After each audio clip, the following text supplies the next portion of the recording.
हिंदू धर्म से क्रिश्चियन या मुस्लिम बदले तो आप पर एससी एक्ट नहीं लगेगा, यानी कि आप इसका फायदा नहीं उठा पाएंगे। मार्च महीने 2026 में एक ऐतिहासिक फैसले में सुप्रीम कोर्ट ने इस बात को निश्चित किया है कि कोई भी हिंदू अगर मुस्लिम या क्रिश्चियन बन जाता है तो इस धारे का लाभ उठा नहीं पाएगा, जबकि ये बुद्ध सिख पर लागू नहीं होता है। आगे इसका मतलब ये है कि किसी ने अगर मुस्लिम धर्म या ईसाई धर्म अपना लिया है तो इस अधिनियम के तहत मिलने वाली सुरक्षा के लिए अपात्र हो जाएंगे। इस फैसले में यह पुष्टि की गई है कि धर्मांतरण के बाद, विशेष रूप से ईसाई धर्म जैसे धर्मों में धर्मांतरण के बाद, अनुसूचित जाति का दर्जा बरकरार नहीं रखा जाएगा। निर्णय के प्रमुख पहलू इस प्रकार हैं। सामाजिक स्थिति का नुकसान जो होता है वो एक तरह से उसमें कोई जातिता तो होती नहीं है।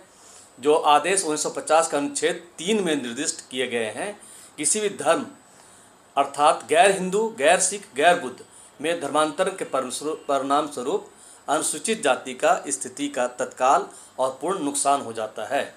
उसको कोई संरक्षण नहीं मिलेगा।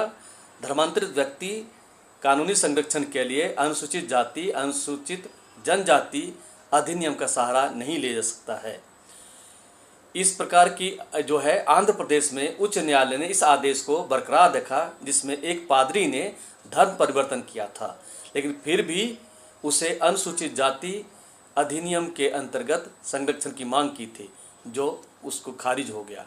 उसने जो है सुप्रीम कोर्ट में एसएलपी डाली कि मैं एक अनुसूचित जाति हूँ और मेरे ऊपर जो गलत शब्द बोले गए हैं वो उसके अंतर्गत उसको सज़ा मिलनी चाहिए।